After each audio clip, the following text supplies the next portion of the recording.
Daniel got dropped in the first round, and I said, he's winning the fight. Everybody around me looked at me like, what? I'm like, he's winning the fight. And then guess what he did? He fucking fight. He just bit bodies, gumshoe, and carried on. What about that first knockdown? What did he do with Fabio Wardley? Fabio was not ready for boxing. He was no jab, nothing, looking for power shots. It's like he didn't train. He was busy commentating. Little bastard. He was supposed to fucking train in the gym. Dude, how many jabs did Fabio chuck? Less jabs. He didn't chuck no jabs. He didn't do anything we've seen before. You know, and today, Sam Smith was right.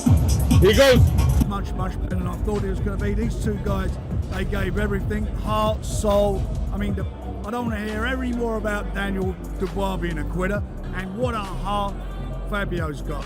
I mean, they both took big shots, carried on all the way through it. I mean, it was just a brutal fight, which was all about guts and determination, and probably one of the best heavyweight fights. And it was called Don't Blink. Everyone said it wasn't going to go the distance, but it did go a lot further than I think a lot of people thought it was going to. Me too, because they took the shots. I mean, when the first round, when he got caught on the head, it's like when he fought Kevin Lorena. You get a bit discombobulated when you get caught on the top of the head. And he did well to get over. Daniel was fucking amazing. He was getting hit, but he was not quitting. He didn't have the quit in his eyes this day. You see, we wanted to win the fight. One of the best fights. Fair play to Fabio Wardley. What a hard man he is. He didn't want to quit. His corner didn't pull him out. And Daniel Dubois kept his composure. He kept his composure, stuck to the plan. He started to get a bit tired himself. He realised that Wardley has still got something in the tank. He kept pulling it out of the bag. He looked dead on his feet. But what a fight that was. And listen, fair play. A very crazy, very hard fight. Yeah, I like it. How did you see the fight progressing when Fabio hurt Daniel in the first round? Yeah. Did you think he was going to go on to win? Yeah, but you know, this is heavyweight boxing. You know, first of all, when I see the situation, I say crazy, yeah, Fabio will stop the fight early, but you know, you see the result. You see Fabio's face, his bloody, it was a mess. How much heart and desire did I have to better? It was very hard for him. You know, I think today, yeah, super good. Main event that was, what did you make of it?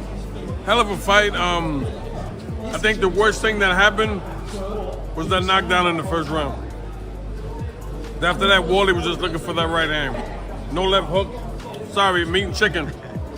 You know what I mean? But it was a hell of a fight. He showed the heart of a champion, and I think there should be a rematch. Do you think that created that false sense of like the fight was kind of heading towards Fabio's favour, that first round knockdown then? When the knockdown happened, I was like, oh shit. But then in the third round, I was like, I don't know. And then once Dubois' jab started landing, I told the guy sitting next. Online complaining about the referee and maybe saying he should have been pulled out. What's your thoughts on that? Listen, in a fight like that, because you've seen Fabio Wardley pull himself out from the brink of getting beat before, you can understand why Howard Foster didn't want to jump in the way.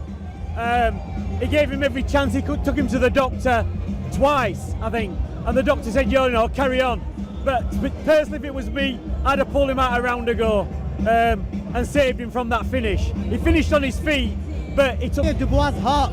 Everyone all this week has been bringing up him quitting and not getting back up, questioning his heart, and he showed a lot tonight. Well, I think when, you know, he went in against Joyce when he was young, people said he quit. He didn't quit, he had an eye damage. And since then, you've never seen him quit. And he's come back well. It's great to see him get the win after everything he's been through. But at any point, Fabio Wardley could have pulled that shot out of the bag. I mean, he had him down twice in the opening rounds. So, you know, fair play to Dubois. Compose himself. Daniel Dubois in the corner. Right. As a trainer yourself now, what do you make of that? Is that something? Wake him up. You know, calm down and you got knocked down. So what? Wake him up. Once he started using the jab, it was over. You know, in the past, Fabio's shown tremendous heart. He's done it again. Well, listen, I love tonight. Fabio. He showed a lot of heart. Hell of a champion. Oh, where did you get that? I hijacked two guys coming in, man. God bless you. Very quickly as well, obviously Callum Smith was due to face David Morrell before the injury. David Morrell with a shock loss tonight to Zach Chelly. What did you make of that? You know, listen. This is boxing, man. Anything happens. You know what I mean? So he took on a tough guy. He didn't take it, a walk in the park. When you get a guy that has everything to gain and nothing to lose. The explosive battle between Fabio Wardley and Daniel Dubois has officially come to a brutal end. And now, the boxing icons are finally revealing their shocking reactions to this unforgettable war. I'm gonna sit on the fence on this one. I'm not gonna pick a side. I'm not gonna pick a side. You normally tell us to pick a side. Yeah, I'm gonna sit on the fence because we need you, Derek.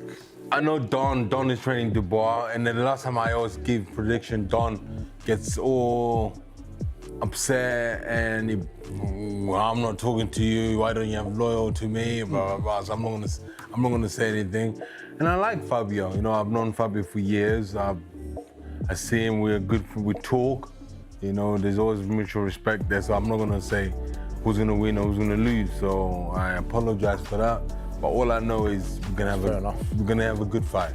Don's a good man as well. Yeah. I've got a lot of time for Yeah, so Don this Charles. is my reason why I'm not picking a side, because both fighters, they got something I know about them. So wish them luck. And I hope even a battle-tested veteran like Derek Chisora can't bring himself to predict this fight, confessing that his close connections to both sides turned the decision into a no-win nightmare. He revealed the massive respect he carries for each fighter and the brilliant strategists guiding them, refusing to choose a side rather than create tension with people he deeply values. In the end, he sees. You're gonna go in there, he ain't going in there to mess around, and when he's going in there, you can see he throws everything with bad intention. If you were going to fight him, you got to give him bad attention. Bruno also delivered a grim warning about surviving a destroyer like Wardley, and his message was coldly direct. There's no room to hesitate, stay cautious, or gamble inside the pocket for too long. He believes the only possible way to stop Wardley's non-stop pressure is to answer him with the exact same savage intensity and dangerous intentions that he's certain to unleash the second the opening bell explodes. He's a funny guy, 1 minute he's up, 1 minute he's down, and sometimes when he gets around his head, he starts going to do some funky movements, you know what I mean? If he can keep to the Daniel that we all know at his best, knocking for 6, but I don't think he'll do that. And the guy is very, very dangerous guy, very confident guy, and he wants it. You can see he desperately wants to do well for himself, and he will do with the power what he's got, because breaking the man's jaw, breaking the man's rib, or breaking the man's nose is different to do that in our day, but these days he's just breaking wherever he is. Bruno remains doubtful about Dubois' infamous inconsistency, explaining that although the explosive version of Daniel looks absolutely elite, he can suddenly fall apart into awkward reactions once real pressure starts closing in. He worries that Dubois' raw power alone may not be enough to slow down someone like Wardley, a fighter who appears to enjoy the brutal destruction of anything unfortunate enough to stand in front of his fists. Fight going two ways. I can see Fabio Wardley winning it. I can see Daniel Dubois winning it. I can see Daniel Dubois spectacularly outboxing Fabio Wardley if everything goes well for him on the night. I can see Fabio Wardley stopping Daniel Dubois at any point and breaking him down. I can see a 12-round war. I can see the fight ending early on either side. That's what makes this so exciting. Two young fighters in their prime who are extremely exciting in their heavyweight. As the expert breakdowns hit a boiling point, veteran boxing journalist Gareth A. Davies fully embraces the terrifying unpredictability of a fight that refuses to obey logic, records, or statistics. He describes a scene of total heavyweight madness where every possible ending, from a calculated boxing masterclass to a savage early knockout, is hanging dangerously on the thinnest edge imaginable. Look, I think both fighters will go into it full of confidence as well. Even though Daniel Dubois is coming off that defeat to Usyk, I'm not sure it would affect him as much as it would affect other fighters. No, knowing him as a character. Fabio Wardley, he probably feel like he's just floating on a cloud right now. I think everything in the last little few months he touches turns to gold. He's just been fantastic. He's improved an awful lot. And when I look at him now, I see the confidence that sort of radiates off him. Even though he didn't win the title in the ring, he beat Joe Parker. But he beat Joe Parker, which is basically a world title fight, isn't it? So as a boxing fan, and obviously everyone loves the heavyweights, you couldn't ask for much more than this fight. And the breakdown reaches another level of credibility as Fraser Clark, a man who has endured punishing rounds against Wardley and personally experienced Dubois's crushing power during sparring, uncovers the unseen reality behind both dangerous heavyweights. He completely rejects the belief that Dubois carries mental scars, claiming the champion's unusual mindset and personality make him untouched by the kind of psychological damage that normally follows a devastating public loss. Like I said, I think we're all in for a treat, because I don't know. Who are you leaning towards? I'm gonna say, after being in the ring with him twice, and obviously we know what happens, I really struggle to see past Fabio Wardley now at the minute with anyone really, because he seems to find a way, and I've seen vulnerabilities from Daniel in the past, so I think my head sort of says, and my heart actually, I like Fabio, so I think it sort of leans that way. But Daniel Dubois, I've said this a million times, rejecting the idea of a random lucky punch, Coldwell insists that Wardley's talent for snatching victory comes from countless hours of precise preparation and brutal repetition inside the gym. He warns that what fans mistake for a miracle in the heat of battle is actually a carefully designed finish, making Wardley a terrifying threat every second until the final moment of the 12th round. That Dubois can expose him more. I think it's a very, very close fight, by the way. I think Fabio will know himself. He only has to look at his face after most of the fights. You know, he's multiple lot. I think his defence has had to get better, or needed to get better. But I do think off the Hooney fight and the Parker fight, I'm seeing the development of Fabio Wardley as a boxer. I think he's improving in most departments, to be honest. So I think he has bridged that gap. Whereas Daniel, I've always thought has got very solid basics, but maybe the emotion of the situation sort of might overcome him sometimes. Fraser, you've been in with... Coldwell exposes the dangerous weaknesses hidden inside Wardley's defense, revealing how opponents repeatedly broke him down with sharp jabs in past battles before his devastating power rescued him. He also praises Dubois's overlooked technical ability, believing that if the champion remains focused and disciplined throughout the chaos, he could completely destroy the momentum before Wardley ever gets the opportunity to unleash his deadly equalizing shot. Daniel Dubois is a big guy, okay? We all know that. He's got big shoulders. He holds his hand, his lead hand, his left hand really, really high, keeps it up nice and high, keeps his left a little bit more closer to his jawline, because that's where the bullets are going to start coming from Wardley. So he's going to have to keep his shoulders up nice and high, keep his left hand up nice and high, keep just a little bit of weight on the front foot. So as he steps into Wardley, we all know Daniel Dubois has got an excellent jab, okay? He does. Doesn't matter where he throws it from, where he throws it from his chest, where he throws it from his shoulder, it's an excellent jab. So what he's got to do, he's got to keep that jab nice and high. He's got to be pumping it out, maybe in 1, 2s and 3s. We don't generally see Daniel Dubois throwing a triple jab, so maybe a double jab would be more that, a big jab, a big jab, a big jab, a big jab. He's got big shoulders. My shoulders aren't as big as his. What I'm saying is, he uses them shoulders. Duke McKenzie dissects the defensive fortress Dubois is constructing, highlighting how he uses his huge frame and tight high guard to transform himself into an almost untouchable target. He argues that if Dubois can keep his chin safely hidden behind those hunched, rounded shoulders, he'll effectively build a wall that Wardley's heavy shots won't be able to break through. It becomes a razor-thin game of inches where a single adjustment in stance could separate a smooth escape from a brutal, fight-altering collision. Hand, left hook, all off the front foot. Double jab, right hand, left hook. It's quite a savage punch for Dubois, actually, just thinking about it. He goes double jab, right hand, left hook. He just gets maximum body weight between the shots.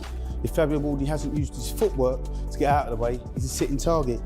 Because once Daniel Dubois catches him, he drops everything. And in doing so, double jab, right hand, left hook. The analysis pivots toward Dubois's ruthless offensive bursts, especially those signature combinations that have carved through opponents and left destruction behind him. McKenzie cautions that if Wardley freezes even for a fraction of a second, he risks being engulfed in a violent rhythm of hooks and crashing right hands. There's a chilling, machine-like precision to the strategy, built to pin the champion on the ropes and unload the full, crushing weight of heavyweight force directly onto his jaw. Dubois got quite quick hands. Hands come out quite quick, which is quite surprising given his size. But he gets maximum leverage, he gets maximum speed just by planting his feet. Daniel Dubois is what I call a predator in the ring, which simply means he doesn't hurry anything. He's like a predator. He just stalks you slowly, slowly, slowly, and cuts the ring size down in what we call bite-sized pieces. You don't see Daniel Dubois doing this at any point. He's not that guy. He's not that guy. He doesn't do that. Daniel Dubois, he keeps his shoulders up nice and rounded, he keeps his hands up, he keeps his chin down a little bit, he pumps the jab, and every time he pumps that jab, he's just closing the ring size down. because he takes half a step. Mackenzie portrays Dubois not merely as a heavy-handed puncher but as a patient predator who expertly compresses the ring until his opponent is left with nowhere to escape. With small, calculated steps behind each probing jab, he slowly erases space, suffocating movement and dragging rivals into a tightening, claustrophobic trap they never saw forming. This is not simple boxing in his eyes. It feels like a slow-burning execution, where the ring shrinks with every exchange and the threat grows louder with every passing second. And that brings today's breakdown to a close. Hopefully you enjoyed every second of it. Now it's your turn to react to this explosive Wardley vs Dubois showdown. Drop your thoughts on who really holds the edge in this collision of power and pressure. Don't forget to subscribe to the channel for more gripping boxing content, deeper analysis, and the next big fight stories as they unfold.